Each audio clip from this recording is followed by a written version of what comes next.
In this section, I'm going to be going through how to get to grips with this new open book exam question format using an example from the sample paper that NEBOSH have supplied on their website. So what I would suggest is we'll put a link to it below, get hold of that sample paper.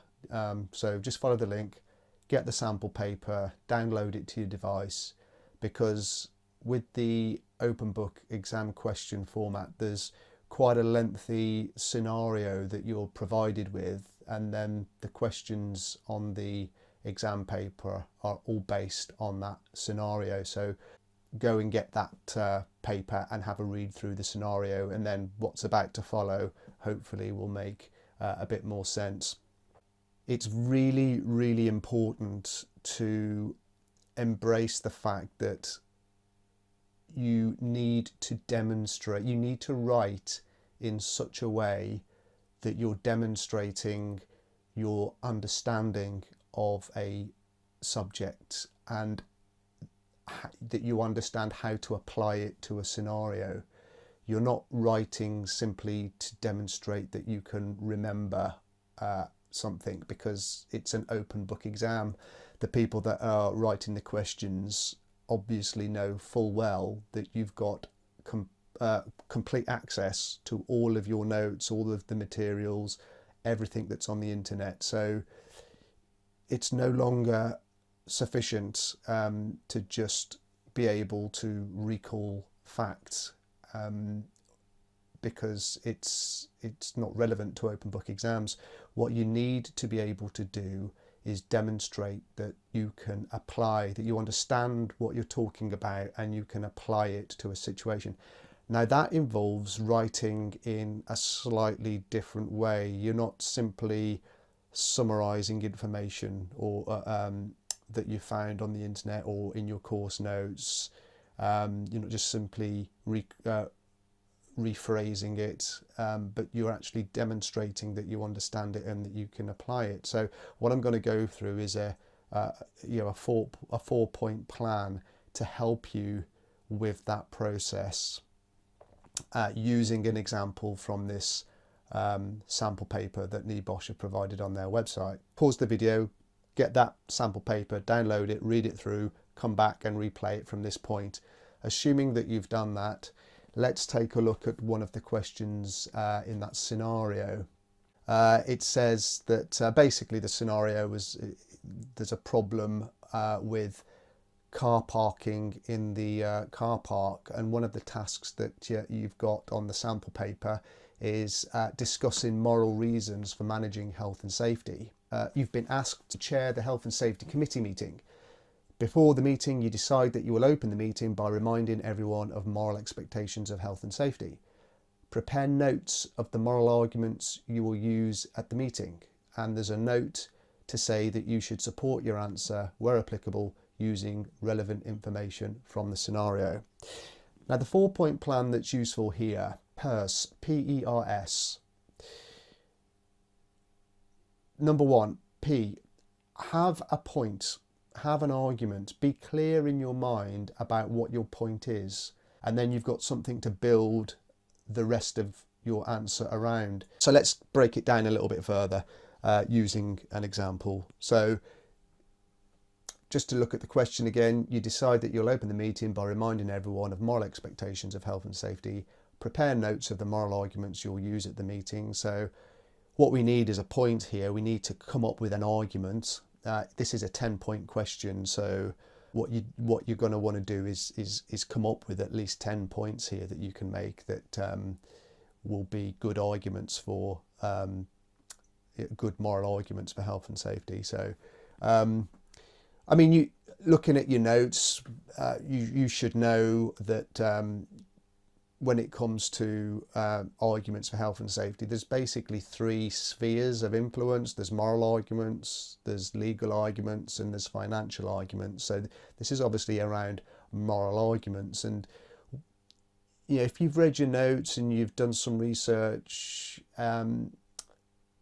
you should be able to come up with a decent point. For example, in terms of societal expectations for health and safety, we don't expect, do we, to go to work and for our health and safety to be compromised in any way. We've got a right to go to work and to come home at the end of the day rather than to a hospital or worse.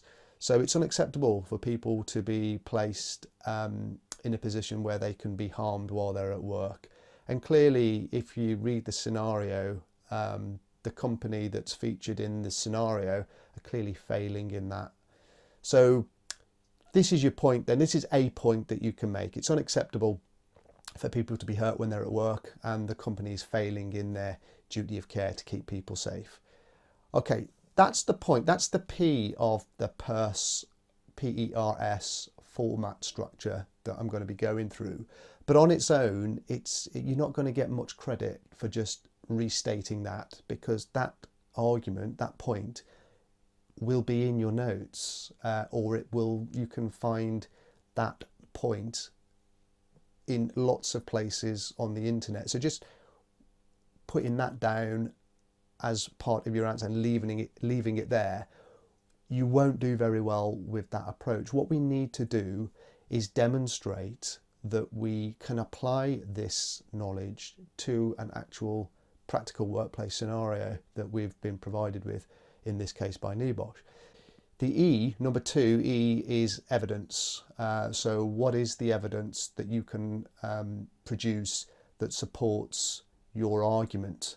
And this gives you an opportunity to link your point to the scenario, but also what supporting information have you used in your argument? Because it being an open book exam, what you're required to do is keep a sort of a running list of all of the sources of information that you've used. So it could be information from your course notes, it could be information from the HSC website, it could be information from a textbook. What is the evidence that we've got that we can use to back up our argument and make it more convincing? And this is where you can look at the read through the scenario again, and the fact that there's been previous near misses could be used, because clearly there's a problem with the way that they're managing the hazards that are present in the car park. No one's assessed the risk. No one has assessed the risks in the car park. I'm reading directly from the scenario. So clearly they're not taking their moral responsibilities seriously. And by picking out information from the scenario to support and provide evidence that backs up your point, you are actually demonstrating that you can not only that you understand the point of it's unacceptable for people to be hurt when they're at work, but you can take that and you can actually demonstrate you understand it in terms of how it applies to this situation. R, P-E-R-S, the R, number 3, R is relevance. Keep it relevant to the task and keep it relevant to the scenario. So a good example of this might be, well, picking on that last point I made about no one has assessed the risks in the car park. Now, that is a legal requirement to do a risk assessment. You're breaking the law if you don't do a risk assessment. But if you stated that in your answer, you would be making a legal argument for health and safety.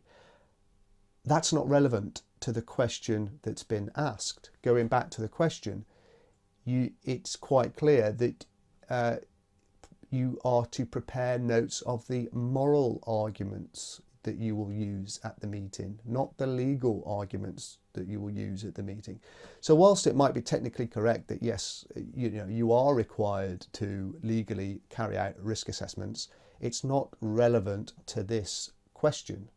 So you would have to make sure that I mean, you can still use the information, you can still use that evidence. The fact that they haven't done a risk assessment means that they're not taking health and safety seriously, and they're prepared to allow these hazards to continue and allow people to be at risk of serious levels of harm and fatalities in the workplace. So by not doing a risk assessment, they are not they're not demonstrating that they even care about the fact that people are exposed to these risks. So this is slanting more towards the moral argument rather than unwittingly going down the path of the legal argument. So make it relevant. Always be looking for any opportunity that you can to link your statements to the actual scenario itself, but also double check yourself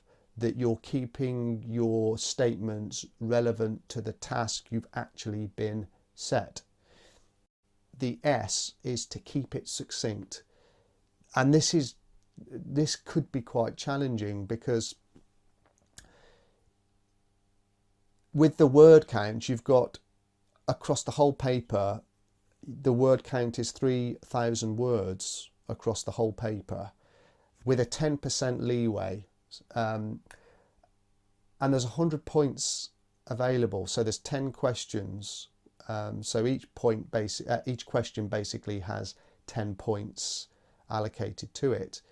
So if we take this question that we're dealing with here as an example, it's worth 10 points.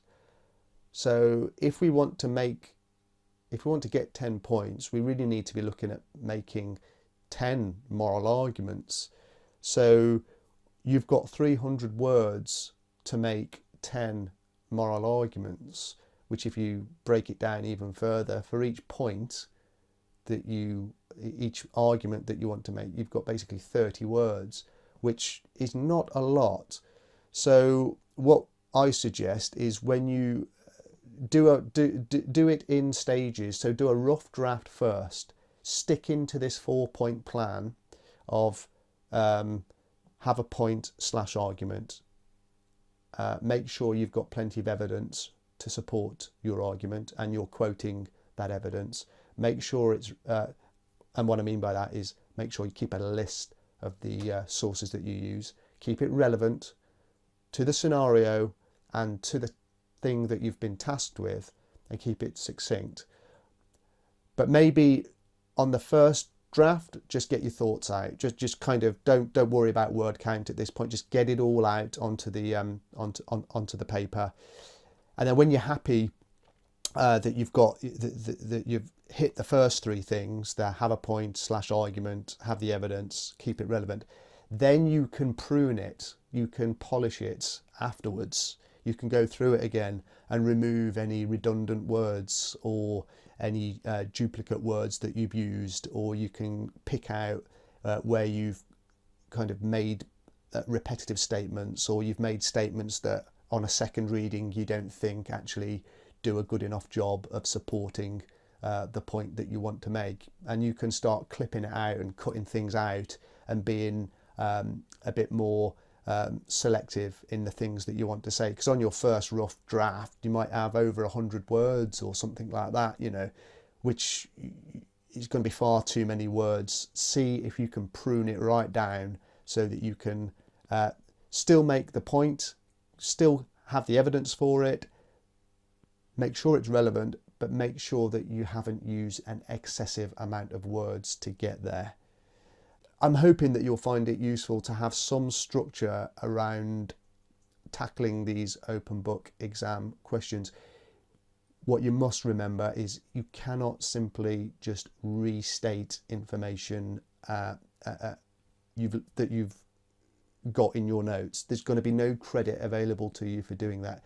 You have to demonstrate your understanding of it, and you have to demonstrate that you can apply it to the scenario. Can't really stress that enough.